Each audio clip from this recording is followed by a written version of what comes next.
Bismillahirrahmanirrahim. Assalamualaikum warahmatullahi wabarakatuh. Alhamdulillahi rabbil alamin. Wassalatu wassalamu ala asrafil anbiya'i wal mursalin Sayyidina Muhammadin wa ala alihi wa sahbihi ajma'in, amma ba'd. Segenap pengurus Masjid Bani Umar yang saya hormati, jamaah subuh, bapak-bapak, ibu-ibu, para pemuda, saya selalu nyebut pemuda sana ada yang dicintai Allah. Insya Allah mudah-mudahan kita termasuk yang istiqomah dalam ibadah kita, amin. Mari kita bersolawat atas Nabi Allah, shalli ala Muhammad wa ala ali sayyidina Muhammad. Semoga salawat salam tercurah baginda Nabi Allah Muhammad sallallahu alaihi wasallam kepada keluarganya, sahabatnya dan pengikutnya yang senantiasa istiqomah kepada ajarannya. Jamaah subuh yang dicintai Allah, kembali kita bertemu dalam satu majelis. Insya Allah Allah meridhoi dan memberkahi niat-niat kita untuk bersama-sama kita duduk bareng dalam satu majelis untuk menggali ilmu Allah. Dan insya Allah tema kali ini kita bicarakan tentang bagaimana meningkatkan fungsi masjid menjadi pusat pembinaan umat. Jamaah yang berbahagia, beberapa hari ini, tepatnya dalam minggu ini, kami berkumpul dengan segenap pengurus DKM, bapak-bapak, ibu-ibu sekalian di Kota Tangerang Selatan, terkait dengan mengamati, mempertanyakan dan membantu bagaimana eksistensi Masjid Mushola di Tangerang Selatan, Pak. Karena kebetulan saya bertugas di Kementerian Agama, khususnya di Seksi Bimbingan Masyarakat Islam. Itu memang membicarakan tentang selain fungsi pernikahan, terus kemudian juga ada terkait dengan kemasjidan, Bapak Ibu sekalian. Ya, memang itu menjadi tugas fungsi kita. Sekaligus kita berupaya untuk mewujudkan khairun nas anfa'um linnas. Jadi satu sisi kita melaksanakan tugas dan fungsi kita, di sisi yang lain kita juga berupaya untuk maslahat bagi umat. Sekali lagi saya bersyukur di jamaah kita ini ada para pemuda ini, subhanallah. Mudah-mudahan para pemuda kita tetap istiqomah. Ini yang khusus menginap di sini untuk tahfidzul Quran atau bukan? Bukan ya, pulang pergi ya berarti ya. Dulu kan sempat ada pesantren itu waktu itu ya, sempat ya. Bukan ya, anak-anak pemuda yang bermukim di sini bukan? Enggak ya? Oh baik. Wah, lebih luar biasa. Alhamdulillah, berarti ya juga jamaah kita yang juga memakmurkan masjid kita. Bapak Ibu sekalian, di beberapa masjid kita di Tangerang Selatan, jadi tidak hanya kita melihat skup Pondok Aren, di Tangerang Selatan bahkan boleh jadi secara nasional, Bapak Ibu sekalian. Itu beberapa masjid kurang dimakmurkan atau kurang diramaikan oleh kehadiran anak-anak pemuda ini, tapi alhamdulillah Bani Umar, anak-anak muda duduk dan pastinya ikut jamaah tadi subuh bersama kita. Ini tentu harus kita syukuri, dan saya berdoa mudah-mudahan para remaja ini istiqomah, amin. Karena Bapak, dengan kemajuan teknologi, dengan kemudahan akses informasi saat sekarang, sebagian dari anak remaja kita, baik putra maupun putri, sibuk dengan gadgetnya, sibuk dengan HP-nya, yang kemudian enggan untuk berjamaah. Padahal dalam hadis disebutkan, salatul jamaah afdalu min salatil fardhi sab'i wa isqina darajat. Insyaallah para pemuda dengan teman-teman semuanya ikut berjamaah di masjid yang kita cintai ini, antum semua mendapatkan 20 derajat keutamaan di dalam sholat berjamaah, amin.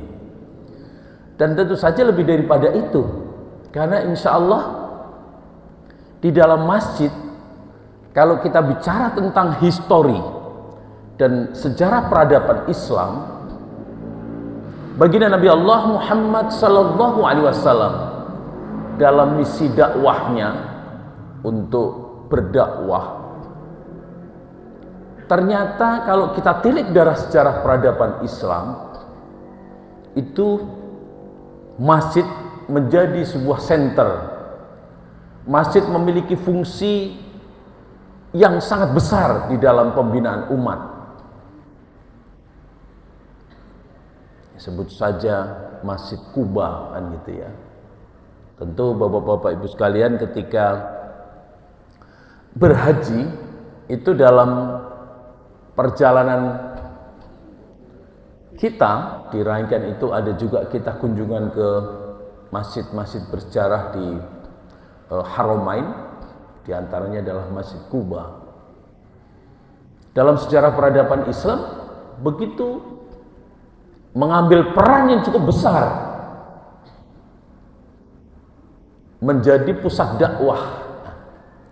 Sekarang kalau kita kembalikan kepada kondisi kita di Tangerang Selatan, dan mungkin perkecil lagi tadi Bani Umar ini seperti apa, kan gitu. Tentu kita bisa menakar, tentu kita bisa mengukur dari yang kita sampaikan bahwa pada masa Rasulullah, pada masa sahabat, tabi'in, begitu besar peran masjid. Bahkan dituliskan di dalam beberapa buku, selain menjadi pembinaan dalam bersifat ubudiyah, persoalan-persoalan duniawiyah yang tentu saja misi dakwah itu juga dibicarakan di dalam masjid. Nah, kembali nyambung kepada apa yang tadi saya utarakan, dalam minggu ini saya bertemu dengan segenap pengurus DKM di Tangerang Selatan, Bapak sekalian. Memang tidak langsung menyentuh persoalan bagaimana fungsi masjid sebagai pusat pembinaan umat, tetapi lebih substansial, Bapak sekalian, lebih mendasar tentang persoalan legal standing, tentang persoalan status hukum tanah-tanah masjid musola di Tangerang Selatan. Berdasarkan data Bapak Ibu sekalian, di data kami di seksi Bimas Islam di Kementerian Agama, kurang lebih masjid itu ada 700 di Tangerang Selatan, dan musola kurang lebih 1000. Jadi 1.300-an tempat ibadah ataupun masjid musola di Tangerang Selatan. Begitu ditilik dari legal standing, itu ternyata masjid kan ada beberapa tipe Bapak sekalian lahannya itu. Ada yang ya insya Allah kalau yang seperti ini kita di Bani Umar nggak ada satu persoalan kan ya, memang berangkat dari istilahnya insya Allah keluarga Bapak Umar Wirahadikusuma gitu. Di beberapa masjid itu seperti taruhlah ditinggal kami di Gerah Bunga, itu kami memanfaatkan fasos-fasum Bapak Ibu sekalian. Jadi itu kan komplek Gerah Bunga, terus kemudian di sana kami mengajukan ke pengembang lahan fasos-fasum. Nah, mekanismenya adalah secara aturan regulasi pemerintah daerah, fasos-fasum itu harus diminta secara resmi izin kepada pemerintah daerah.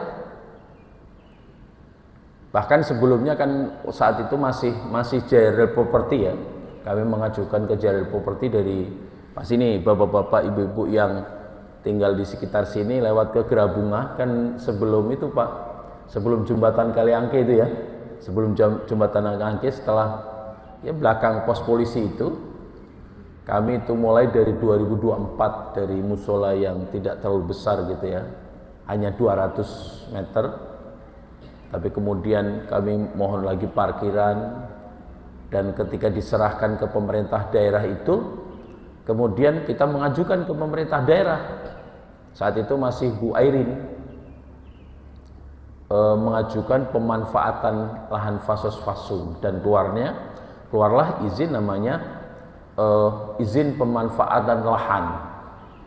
Nah, kalau yang pola yang atau kondisi yang seperti kita itu berarti kan lahannya adalah lahan milik pemerintah daerah. Milik pemerintah daerah dengan kita punya legal standing atau legalitas hukum adalah izin pemanfaatan lahan.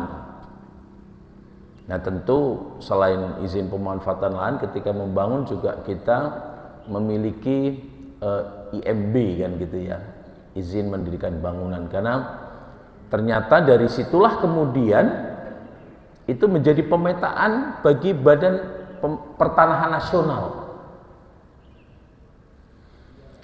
Pola yang lain selain pemanfaatan lahan fasos-fasum Bapak Ibu sekalian, itu ada yang bentuk wakaf. Nah, itu alhamdulillah kalau yang memang posisi yang sudah tanah wakaf itu kuat lahan kan gitu ya.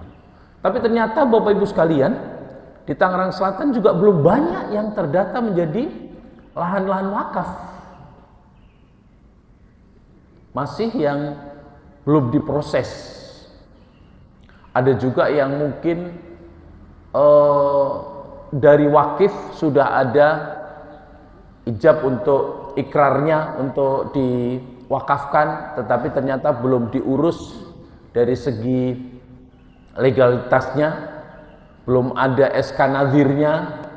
Jadi kan wakif Pak ya, wakif dari orang yang mewakafkan, kemudian yang menerima amanah itu nazir, itu kan secara legalitas mestinya ada namanya SK nazir yang diterbitkan oleh Badan Wakaf Indonesia. Nah, dari setelah itu nanti diproses untuk pengurusan wakafnya. Kenapa kita perlu membahas ataupun kita tahu tentang bagaimana legalitas lahan-lahan masjid mushola ini, apalagi anak-anak muda ya. Anak-anak muda juga perlu tentang pemahaman tentang bagaimana status tanah masjid mushola.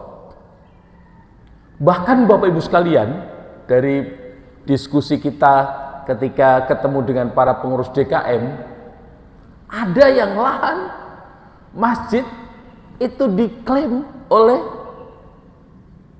pihak lain. Nah, ini menjadi persoalan Bapak sekalian. Menjadi persoalan karena rupanya begitu kita tanya di diskusi itu, kenapa Pak? Yaitu ternyata proses ketika wakaf itu belum tuntas. Ya biasa kan, mungkin dari keluarga wakif, ahli waris, boleh jadi mungkin belum sepenuhnya kan gitu ya. Pendek kata terjadi persoalan. Nah, dari kejadian ini Bapak sekalian, untuk menuju kepada fungsi masjid sebagai pusat pembinaan umat, ternyata kita harus menilik, harus menengok tentang bagaimana keberadaan masjid tersebut, sehingga kemudian kita bisa melaksanakan dan juga memenuhi harapan kita semua, masjid menjadi pembinaan umat seperti insya Allah seperti ini. Begitu nyaman kita duduk, nyaman mengadakan kajian-kajian, nyaman memprogramkan DKM kegiatan dalam setahun, baik itu yang kegiatan sifatnya majelis taklim bapak-bapak, ibu-ibu. Ya walaupun saya tidak rutin jamaah di Bani Umar kan, saya tinggalnya di Gerabunga kan bisa lihat Pak. Dari spanduk yang ditempel itu subhanallah. Dan alhamdulillah Pak, tahun kemarin 2024 ketika masjid kita ini Bani Umar mendapatkan masjid ramah lingkungan tingkat nasional, kebetulan saya yang ikut mendampingi. Bahkan ketika proses pemilihan di tingkat provinsi dan nasional, ya saya mengusulkan kan gitu, kebetulan kan saya menangani tentang kemasjidan di Tangsel, diminta oleh panitia provinsi, Pak tolong usulkan beberapa perwakilan masjid di Tangerang Selatan untuk diusulkan menjadi atau bisa disebut ya dilombakan kan gitu ya, karena nasional itu ada beberapa kriteria, ada masjid ramah yatim duafa, ada masjid ramah lingkungan, ada masjid beberapa kriteria yang lain ya, pengembangan ekonomi umat dan sebagainya. Nah, kurang lebih hampir ada hampir 5 masjid kita usulkan di Tangsel. Alhamdulillah, nah, mudah-mudahan ini jamaah udah dengar kemarin pas waktu hari ulang tahun Bani Umar ya, kan diumumkan ya. Masjid kita ini masuk kategori juara 3 nasional masjid ramah lingkungan. Alhamdulillah. Nah, tentu ini menjadi sebuah kebanggaan kita. Secara ini Pak, ketika diumumkan, sebelum diumumkan juara masing-masing kategori itu dipaparkan Pak, termasuk Bani Umar, tayangan ini video singkat tentang profil masjid, setiap masjid itu dari semua kriteria ditayangkan, bagaimana aktivitas di masjid masing-masing. Dan alhamdulillah tentu saja tayangan kita menyoroti karena sebagai masjid ramah lingkungan terpaparkan indikator-indikator tentang lingkungan masjid yang memadai ya, di samping lahannya, terus ada sumur resapan ya Ustaz ya, ada sumur resapan, itu ada beberapa indikator dan juga bisa dikatakan fasilitas-fasilitas yang dimiliki oleh kita, termasuk juga bagaimana kita memiliki sarana tentang eskalator yang insya Allah ramah, selain ramah lingkungan juga ramah terhadap lansia. Ini kan nggak semua Pak, makanya disebut juga beberapa ketika di forum nasional itu, wah ini masjid di Bani Umar belum banyak yang memiliki sarana eskalator, sarana-sarana pendukung yang sangat-sangat memadai. Oleh karena itu, Bapak sekalian, selain legalitas, insya Allah masjid kita juga secara legal standing dan juga kekuatan hukum dari masjid kita ini kuat. Begitupun sarana prasarana. Nah, di sementara masjid yang lain tadi Pak, di dalam diskusi tadi, di samping ada fasum, kemudian ada tanah wakaf, ada beberapa masjid yang belum terdata, belum diurus. Kalau itu misalnya wakafnya belum, prosesnya belum tuntas, belum keluar sertifikat dari BPN Pak. Karena ternyata kemudian di kota Tangerang Selatan kita yang ya tahu sendiri kan Pak ya, nilai tanah di kita itu kan udah tinggi banget. Jadi ini menjadi penting, insya Allah nanti ya kita semuanya kan tentu tidak hanya tinggal di sekitar Bani Umar. Saya berdoa mudah-mudahan para pemuda di pojok sana itu nanti ada yang kemana gitu. Boleh jadi nanti ada yang karena pindah tugas, ada yang di Sumatera, ada yang di Kalimantan, jangan-jangan ada juga yang ke IKN gitu kan ya. Kan ternyata yang IKN itu beberapa PNS-nya juga udah di ini Pak, udah disiapkan. Kemarin di kantor kita itu sempat di ini apa namanya, beberapa waktu gitu kalau nggak salah hampir sebulan itu dititipkan di kita, tapi udah ditarik lagi. Ya lepas persoalan masalah tentang ini, yang jelas kan memang sarana itu sudah disiapkan dan rupanya tenaga-tenaga SDM-nya juga udah disiapkan. Nah, artinya apa? Ketika kita semuanya mungkin ada di bertebaran di bumi Allah ini di Indonesia, dimanapun kita berada, penting artinya untuk menuju bagaimana masjid itu menjadi pusat pembinaan umat, itu mesti diurus tentang bagaimana legalitas tanah masjid.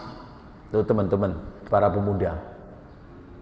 Nah, untuk sampai ke sana untuk mengurus tentang bagaimana legalitas tanah lahan masjid di mana masjid itu berdiri, tentu kepengurusan DKM-nya. Bahkan disarankan kalau ternyata itu masjid wakaf, itu nadir yang sudah dibentuk itu harus bersinergi dengan pengurus DKM. Jangan sampai misalnya kalau ada nadirnya, kemudian ada pengurus DKM tetapi mereka tidak memiliki visi misi yang sama. Bahkan dibolehkan dari nadir itu juga pengurus DKM. Gitu. Nah ini jamaah sekalian, menuju kepada sebuah pemahaman kita bagaimana masjid menjadi fungsi pembinaan umat, itu perlu kepengurusan yang kuat, dan kepengurusan yang kuat itu kemudian mengurus tentang bagaimana legalitas tanah tersebut.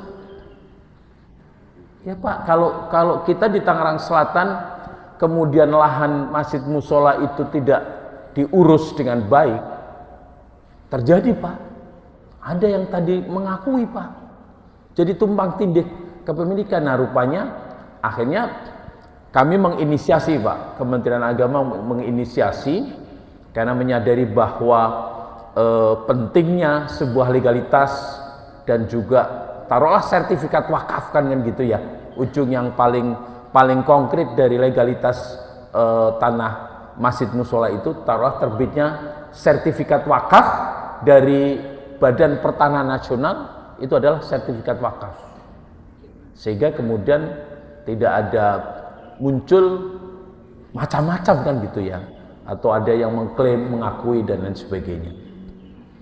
Nah alhamdulillah Kemenak atau Kementerian Agama menginisiasi menghadirkan itu Pak, Kepala BPN, Kepala Badan Pertanahan Nasional, kemudian juga dari unsur pemerintah daerah, karena kan kayak misalnya kayak kami di Gerabunga itu adalah tanahnya fasos-fasum, jadi memang tidak bisa kita urus sampai tingkat sertifikat wakaf, setidaknya dalam bentuk itu Pak, izin pemanfaatan lahan. Terus kemudian itu tadi IMB atau izin mendirikan bangunannya, itu kalau istilah sekarang ada itu. Ada lupa saya, ada sama juga yang fungsinya seperti izin mendirikan bangunan tersebut. Sehingga kemudian nanti dilaporkan kepada Badan Pertanahan Nasional sehingga dipatahkan Pak. Nah ini termasuk juga tanah-tanah kita Bapak sekalian. Tanah-tanah kita ini juga harus yang kita miliki ya, untuk rumah tinggal kita ketika dulu misalnya itu dari peninggalan orang tua misalnya, tadinya satu girik kemudian dipecah. Nah pemecahan itu kan juga harus jelas, kemudian diurus sampai pada tingkatan sertifikat tanah.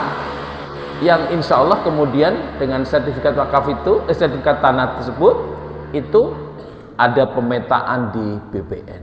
Nah, itu pentingnya legalitas dari lahan masjid mushola. Kemudian kepengurusan dari DKM itu sendiri. Nah, masuk pada satu tataran bagaimana fungsi masjid sebagai pusat pembinaan umat. Masa-masa baginda Nabi Allah Muhammad sallallahu alaihi wasallam, para sahabat, kembali tadi yang kita sudah sampaikan di awal, ternyata masjid mushola itu memiliki peran yang sangat besar sebagai pusat ilmu, pusat pembinaan umat. Oleh karena itu, ada beberapa kiat ini yang saya tukil dari beberapa buku manajemen masjid yang kita baca, bagaimana untuk menuju kepada masjid sebagai pembinaan umat.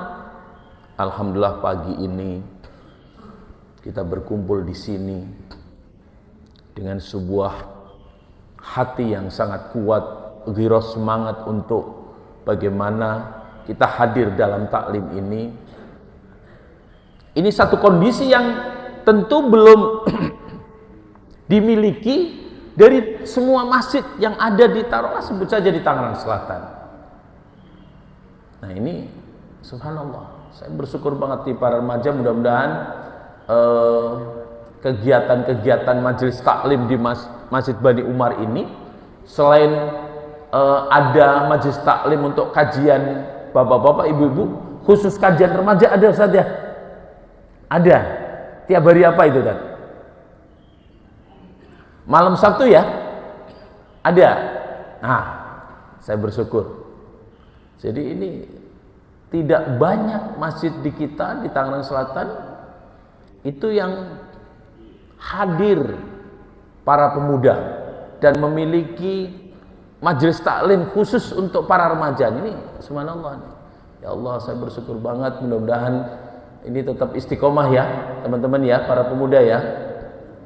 Apalagi ini sebentar lagi ada 17-an, para pemuda juga sibuk dengan acara seremoni 17-an, tapi tolong kami berpesan, mudah-mudahan kegiatan-kegiatan 17-an juga tetap nuansa pembinaan umat. Nah, kembali kepada tadi di tema awal. Jadi jangan sampai nanti acara-acara 17-an malah kemudian menimbulkan mafsadat, sesuatu yang memberikan madarat bagi lingkungan kita. Jangan sampai, kan sempat ada Pak ya, gara-gara untuk meramaikan kegiatan 17-an buat petasan terus membilukan madarat sampai ada yang kena itu dan sebagainya, kan ada itu beberapa kejadian ya. Tolong ya anak-anak muda ya, jangan sampai nanti terus kemudian gara-gara 17-an bikin petasan yang gede-gede terus yang dilalanya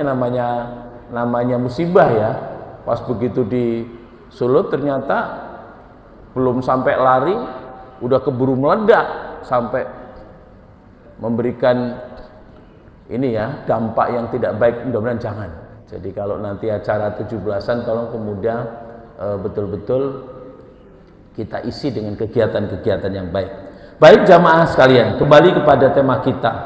Bagaimana langkah dan kiat kita untuk menuju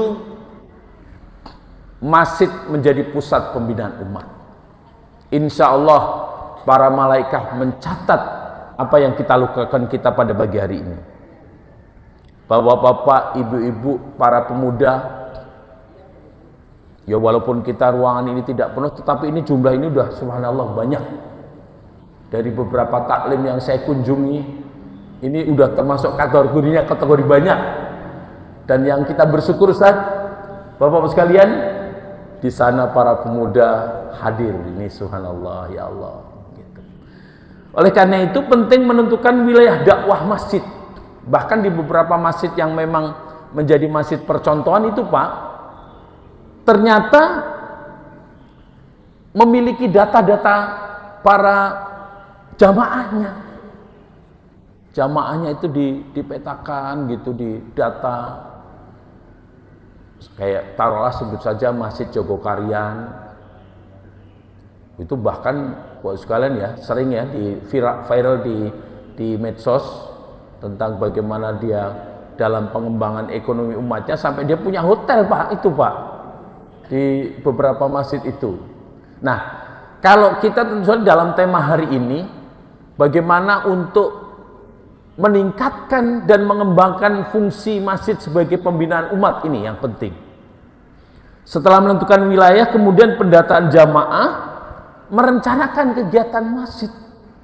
Saya sih hakul yakin ya, di masjid kita yang kita cintai di Bani Umar ini, program dalam 1 tahun ya Ustaz ya, itu sudah dirumuskan. Para petugas-petugas yang bertugas di dalam kemakmuran masjid ini udah jelas, taruhlah tadi yang bertugas sebagai imam subuh 5 waktu lah ya, 5 waktu sudah terjadwal dengan baik. Kan kalau di beberapa masjid yang lain boleh jadi belum memiliki imam tetap kan gitu ya. Tapi alhamdulillah di masjid kita imam tetap sudah, belum lagi nanti jadwal untuk sholat Jum'ah, khotib dan imamnya. Nah itu teman-teman para pemuda nih, saya menekankan kepada para pemuda, bagaimana upaya kita untuk mengembangkan fungsi masjid sebagai pembinaan umat. Kegiatan direncanakan dengan baik, dan saya berdoa mudah-mudahan Masjid Bani Umar juga ada poin program kegiatan remaja masjid. Apa namanya? Remaja masjidnya namanya apa? Apa Irmada atau apa gitu? Ada? Kan punya ya. Dan ini anggotanya diantaranya ya. Alhamdulillah. Nah ini kegiatan remaja, dan boleh jadi tema-tema Bapak sekalian agar menarik ini, sehingga fungsi masjid sebagai pembinaan umat, kajian-kajian remaja adalah dengan tema-tema yang menarik bagi anak-anak muda. Ini saya nggak tahu nih untuk pagi ini, mudah-mudahan juga menarik ya teman-teman remaja ya. Jadi tentang pembinaan umat. Jadi boleh jadi nanti remaja masjid mengusulkan kepada DKM tema-tema yang menarik. Misalnya pemanfaatan artificial intelligence dalam meningkatkan fungsi masjid sebagai pembinaan umat. Bisa juga. Atau pemanfaatkan artificial intelligence untuk sosialisasi program kegiatan masjid. Ini anak-anak remaja kita ini, tadi ini potensinya kan saya lihat kalau dari usianya ada yang ya SMA, ada yang udah kuliah. Coba unjuk tangan. Ada dari remaja yang udah kuliah? Halo? Halo? Masih ini level SMA, SMK? Coba yang SMA, SMK unjuk tangan.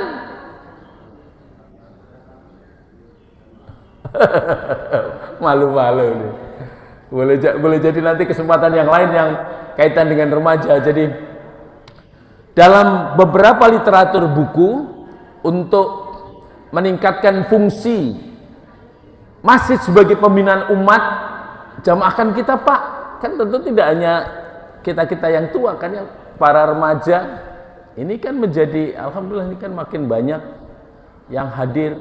Nanti pada kesempatan yang lain khusus tema tentang pemuda dan problematikanya misalnya. Pak, Bu sekalian, nggak jauh beberapa kali masih di Gerahara Raya juga Pak, mungkin lihat di medsos Pak ya, itu terjadi tawuran Pak. Terjadi beberapa anak remaja pakai celurit yang gede, yang panjang-panjang. Ada yang dari remaja ini yang pernah lihat celurit yang panjang, yang pokoknya senjata tajam yang panjang gitu Pak? Pernah? Anak remaja pernah lihat? Pernah pegang?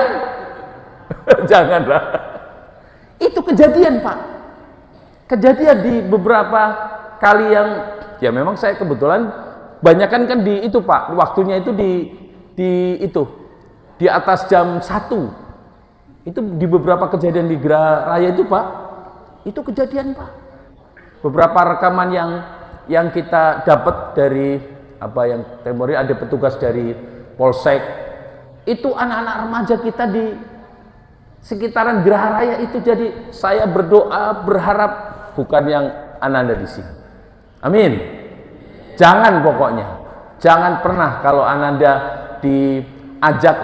Ini hari ini saya menyampaikan ini adalah dari implementasi atau pelaksanaan bahwa masjid adalah pembinaan umat. Hai para pemuda, harapan bangsa, menjadi penerus kita semua. Jangan pernah anak-anakku, para remaja, pemuda, mau diajak untuk tawuran. Mau nggak untuk tawuran? Mau nggak? Harus ditolak. Tidak hanya tawuran, narkoba. Dari data Badan Narkotika Nasional Tangerang Selatan, data, kebetulan kan kami suka ini Pak, rapat Forkominda, rapat dengan ini dari perwakilan setiap satuan kerja di pemerintah daerah. Itu ternyata data di Badan Narkotika Nasional, BNN Tangerang Selatan, lumayan Pak. Jadi Ananda jangan pernah mau diajak untuk mengkonsumsi narkoba ya, jangan ya. Begitupun juga pergaulan bebas. Jadi anak-anak muda kita, jadi insya Allah nanti boleh Ustadz di kajian kita kaitan remaja saya usulkan itu memang tema-tema yang berkaitan dengan anak remaja kita. Dengan harapan apa? Dengan harapan apa tadi? Kembali ke tema pokok kita. Masjid menjadi fungsi pembinaan umat, itu betul-betul bisa kita laksanakan. Ya, umat kita kan ada bapak-bapak, ada ibu-ibu. Nah, ada remaja ini, alhamdulillah makin banyak. Nanti saya pengen foto khusus ini sama anak remaja ini. Ya, saya mohon izin nanti. Jadi ini bagus banget ini. Nah, mudah-mudahan nanti DKM melalui kepengurusannya memilih tema-tema yang terkait dengan remaja tadi. Misalnya remaja dan problematikanya. Baik itu misalnya kaitan dengan tawuran, kaitan dengan pergaulan bebas, bagaimana DKM memberikan tarbiyah, memberikan siraman rohani, menghadirkan penceramah, narasumber yang kira-kira bisa membina anak-anak kita. Atau juga misalnya dengan tema pemanfaatan media sosial dalam kegiatan-kegiatan remaja Masjid Bani Umar. Wah, kan gitu ya. Kan ada TikTok, ada yang punya TikTok? Ada anak remaja? Di HP-nya ada TikTok, coba unjuk tangan yang punya TikTok. Coba ini secara angket nih. Anak remaja di sini yang punya TikTok, medsos TikTok ada? Ada? Instagram ada? Ada yang punya Instagram? Ada yang punya YouTube? Wah, udah punya semua Bu, itu coba.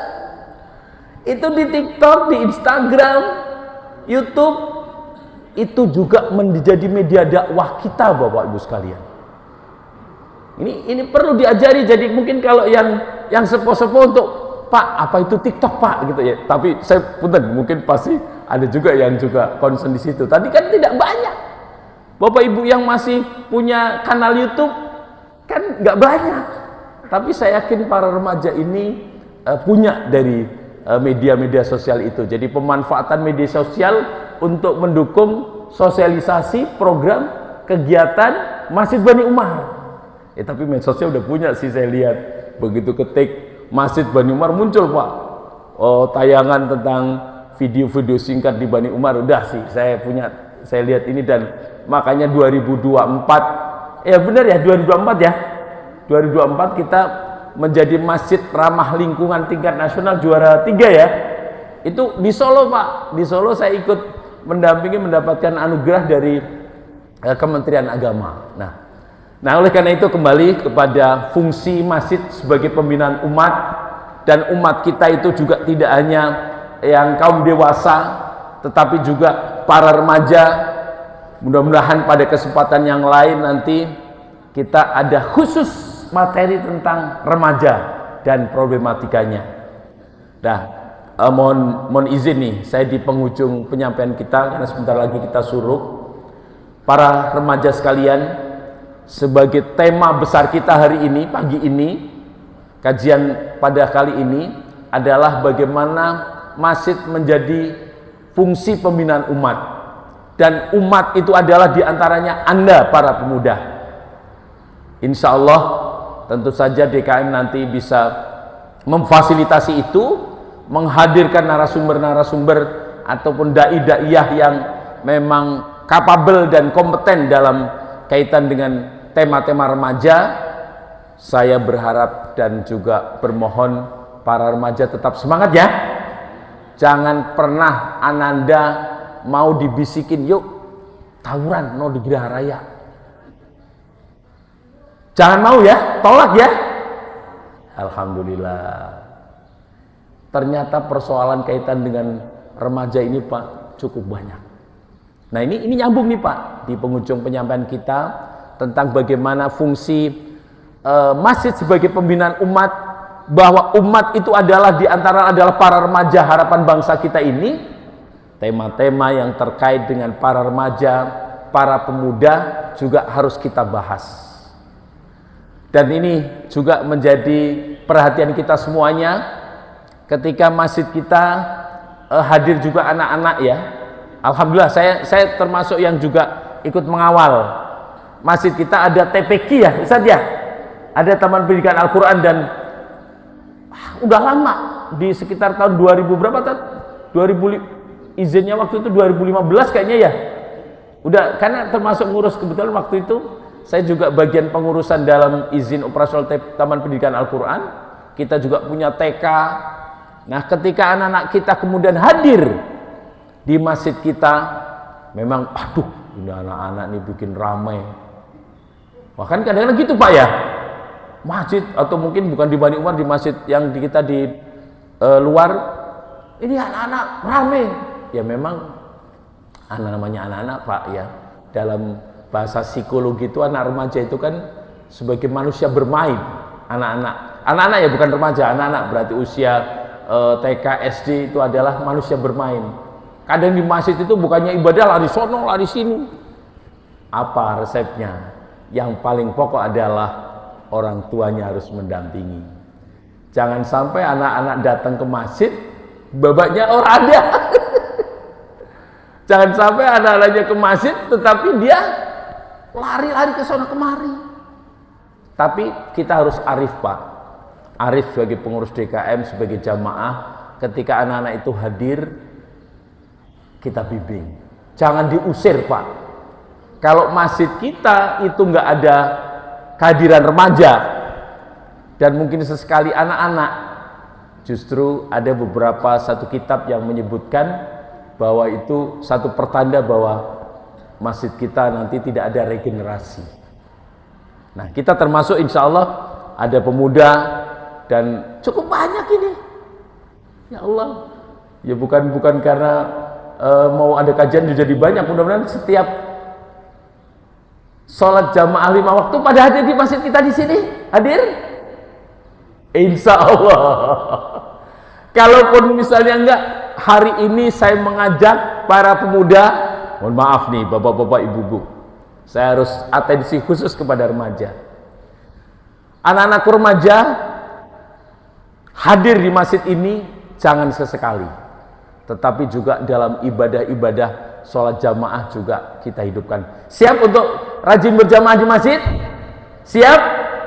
Amin ya Allah. Nah, karena waktu jua yang membatasi kita, nanti di sesi yang lain majelis taklim remaja Masjid Bani Umar, mudah-mudahan nanti bisa kita kita hadir dan kita bersama-sama ngobrol lebih intens, karena ternyata problematika tentang remaja itu cukup banyak Pak, cukup banyak. Dan ya ketika kemudian mereka muncul untuk mengeksplor tentang kemampuannya, ikut kegiatan ini, ikut kegiatan itu sebenarnya sesuatu yang wajar, sesuatu yang memang normatif. Nah, cuman persoalannya adalah bagaimana kembali kepada fungsi tadi yang tema besar kita, masjid sebagai fungsi pembinaan umat betul-betul bisa kita berdayakan dengan baik. Ini bau-bau kopi kok udah enak ini kayaknya ya. Nah, nanti kita lanjutkan pada kesempatan yang lain, apalagi udah suruh. Jadi sekali lagi terima kasih Bapak sekalian. Insya Allah Masjid Bani Umar dengan semua yang hadir ini Allah ridhoi kita semuanya menjadi kelompok muttaqin. Amin. Insya Allah yang hadir pagi ini insya Allah semua diridhoi menjadi keluarga sakinah mawaddah warahmah. Amin. Insya Allah para remaja yang hadir hari ini adalah calon-calon orang yang berhasil. Amin. Yang dalam studinya sebagai seorang mahasiswa, sebagai seorang siswa, insya Allah semua studinya lancar. Amin. Allahumma sholli ala Muhammad wa ala ali sayyidina Muhammad sayyidil awwali wal akhir wa barik wa sallim tabarak ta'ala sahabati rasulillah ajma'in. Bismillahirrahmanirrahim. Alhamdulillahi rabbil alamin. Hamda yuafi ni'uka fi mazida. Ya Rabbana lakal hamdu kama yanbaghi li jalali wajhikal karim wa 'azimi sultanik. Rabbana fir lana wa liwalidina warhamhum kama rabbana shighara wa li jamil muslimin wal muslimat wal mu'minina wal mu'minat innaka 'ala kulli syai'in qadir. Allahumma rabbana taqabbal minna salatana wa siyamana wa ruku'ana wa sujudana wa qu'udana wa tadarru'ana wa takhashu'ana wa ta'abudana taqsir wa rabbal alamin. Allah nas'aluka salamatan fid din fid dunya wal akhirah wa afiyatan fi jasadina wa ziyadatan fi ilmina wa barakatan fi rizqina wa taubatan qabla al maut wa rahmatan 'inda al maut wa maghfiratan ba'da al maut. Allahumma hawwin 'alaina fi sakaratil maut wa najatan minan nar wal 'afwa 'inda al hisab. Rabbana la tuzigh qulubana ba'da idh hadaitana wa hab lana min ladunka rahmah innaka antal wahhab. Ya Allah, ya Tuhan kami mohon kepada Engkau ya Allah, jadikanlah semua yang hadir dalam majelis ini Pak ya Allah sebagai orang-orang kelompok orang yang muttaqin ya Allah, bagian jadi orang-orang yang senantiasa rajin beribadah kepada Engkau ya Allah. Jadikanlah kami, keluarga kami ini keluarga sakinah mawaddah warahmah ya Allah. Jadikanlah anak-anak kami anak-anak yang soleh dan solehah ya Allah.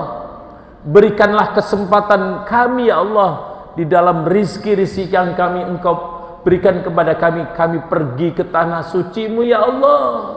Takdirkanlah jamaah ini untuk hadir ke Haramain untuk melaksanakan ibadah haji ya Allah. Yang mungkin saat sekarang ada kesulitan, angkatlah ya Allah kesulitan. Yang saat sekarang dalam sakit, angkatlah sakitnya ya Allah. Berikanlah kami kesehatan lahir dan batin ya Allah. Para remaja mudah-mudahan tetap semangat beribadah ya Allah. Mereka dijauhkan dari segala perbuatan maksiat ya Allah. Jauhkanlah mereka dari narkoba, tawuran, pergaulan bebas ya Allah. Jauhkanlah ya Allah. Karena Engkau adalah Maha Pengatur, Engkau adalah Maha dari segala maha ya Allah. Rabbana atina fid dunya hasanah wa fil akhirati hasanah wa qina adzabannar. Wa sallallahu alaihi Muhammadin washabihi ajmain. Subhana rabbika rabbil izzati amma yasifun. Wassalamu al mursalin. Walhamdulillahi rabbil alamin. Terima kasih Bapak sekalian. Mudah-mudahan pertemuan ini menjadi wasilah kita diterima ibadah kita oleh Allah Subhanahu wa taala. Mohon maaf al-fakir dalam penyampaian mungkin ada yang tutur kata kurang berkenan, menyinggung perasaan. Mudah-mudahan kita semuanya diterima taubat kita di hadapan Allah Subhanahu wa taala. Akhirul kalam. Assalamualaikum warahmatullahi wabarakatuh.